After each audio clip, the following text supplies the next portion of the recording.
And yet another example of how the left wants to go ahead and weaponize cancel culture. And whenever they cite the one or two examples of the leftists succumbing to their own purity spiral, they want to say, oh yeah, see, look at that. We're holding ourselves accountable, even though they don't quite have that same level of self-awareness that a lot of people on the right do.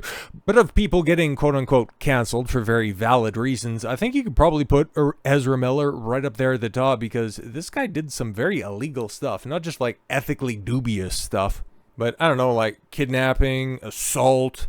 Them normally land you in a prison cell as opposed to a Hollywood blacklist, but even that has a ticking clock on it. Take a look with James Gunn. Some edgy tweets that got him on the sidelines for about a minute and then ended up landing the top gig over at DC. But Ezra Miller, yep, it's another lefty coming back from the abyss before Gina Carano even gets another look from Hollywood. Unbelievable, but yes, I's tentative Hollywood return, writing a new film with Lynn Ramsey after attending her Cannes premiere. Yes, likely be the first thing I do. Unbelievable. The Flash star's career was derailed after a series of abuse and harassment allegations.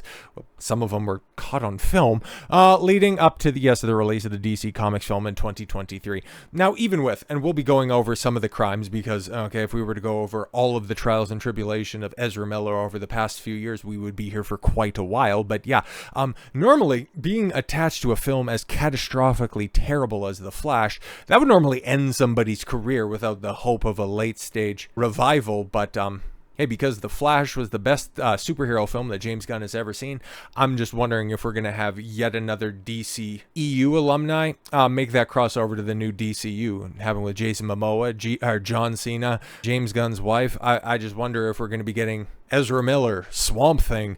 Anyways, since then, he's been keeping a low profile, but recently made an appearance at the Cannes Film Festival premiere of Die My Love in support of Lynn Ramsey, who directed Miller in We Need to Talk About Kevin. All of this shit is like, these are proper nouns. Like, I'll take your word for it. Miller was at another fest recently. Okay, filming Italy, Sardinia? Sure. And gave an interview to Italian publication Lo Speciale Gianorle, where they said they'd oh god, these stupid, I'm non-binary, I want to be searched by a female police officer. Oh god, this guy's such an idiot. And when he did that stupid video decrying the KKK, it's like, oh my god, bro, you're so cringe. And who knew that that would only be the tip of the iceberg. Miller also called Ramsey one of the greatest living filmmakers. Sure, okay, and revealed that they're working on a new movie together. Okay, is that Ezra Miller they, or is that both of them working together, or what? I'm working with her again, and it will likely be the first thing that I do. It's a film, and that her and I are working on together. They said, okay, so they both said this? What's happened? Who's on first? And I came to Cannes because because she asked me to come, and if there's anything I really still believe in my life, it's devotion to one's people, one's loved ones, above all else. Was Ramsey a part of the tribe? I didn't know that. Miller admitted that he didn't necessarily want to go to Cannes and had a bit of a hard time. Well, yeah, of course. Probably wasn't enough underage Native American girls to abduct. That's a tough re-entry point. If you've been in the woods for 3 years, I don't recommend going straight to Cannes.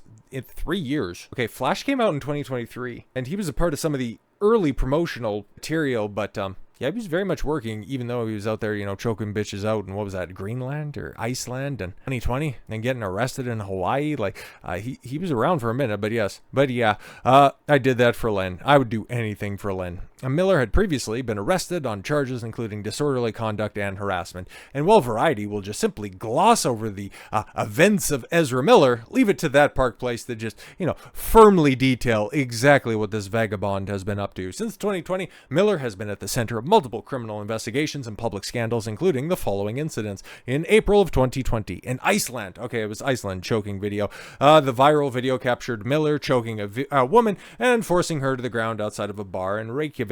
Although no charges were filed, the footage led to significant public backlash. And then in March of 2022, the arrest in Hawaii, where, I'm a non-binary person, I demand to be searched. That's my penis. Don't touch my penis. But yes, he was arrested for disorderly conduct and harassment after a disturbance at a karaoke bar in Hilo.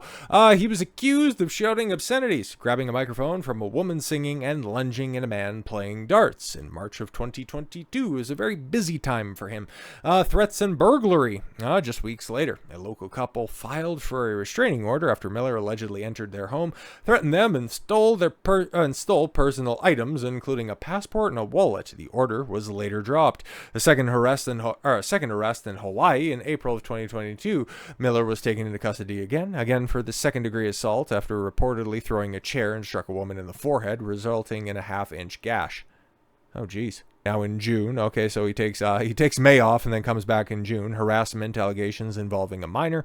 A mother and her 12-year-old child in Massachusetts obtained a temporary harassment prevention order against Miller. The family accused the actor of inappropriate behavior, including making the child uncomfortable and brandishing a gun. The order expired in 2023. And then in June again, Takata Iron Eyes, the then 18-year-old activist, accused Miller of grooming their child. Yes, these are the parents, by the way.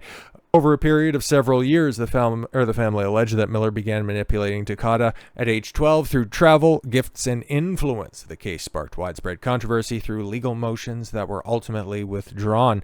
And then finally, in August of 2022, what was in Germany? I forget. Wasn't there something in Germany? God, it's been a minute. But yes, felony burglary charge. Miller was charged in Vermont, for breaking into a neighbor's home and stealing several bottles of alcohol. That is, that was a neighbor to his Vermont compound where he allowed a single mom and their kid that he invited to come over from the UK to stay at, where the kid was playing with stuffed animals and toys right next to a pile of firearms and live ammunition. Later pled guilty, to a misdemeanor trespassing and was sentenced to 1-year probation with conditions including continued mental health treatment. But yes, long story short, though, this actually wasn't Ezra Miller's fault. This was all a setup, guys. Everybody's just jealous of his success. In past interviews, Miller has claimed that many of the allegations were either exaggerated or false. After the Massachusetts harassment order was lifted, Miller told Deadline, "I have been unjustly and directly targeted by an individual who the facts have shown has a history of such manipulative and destructive action," which is probably why you targeted them to begin with, because you can definitely pick your targets. Miller also accused the complainant of seeking tabloid fame and personal vengeance. Projection much? He went on to state that the legal challenges have taught him a lesson and expressed remorse and lamentation for a lot of the things I did and a lot of the things that happened in that time.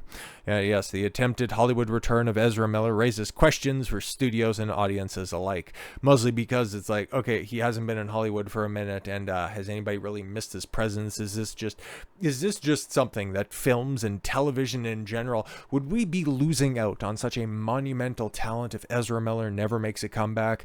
Those are questions that people have never ever once wrestled with. He's wrestled with more women on the street, than Hollywood executives had with bringing back this mediocre talent. Though The Flash was released during the height of the controversy, Warner Brothers notably minimized Miller's presence, press appearances, and faced internal backlash over their continued support to the actor. Because it was hilarious. It's like, take a look at who's on the red carpet for the Flash movie. Here's the Batman himself, Michael Keaton. It's like, wait, what? Okay, this Flash, right? Oh yeah, but Batman's in it. You remember 89 Batman.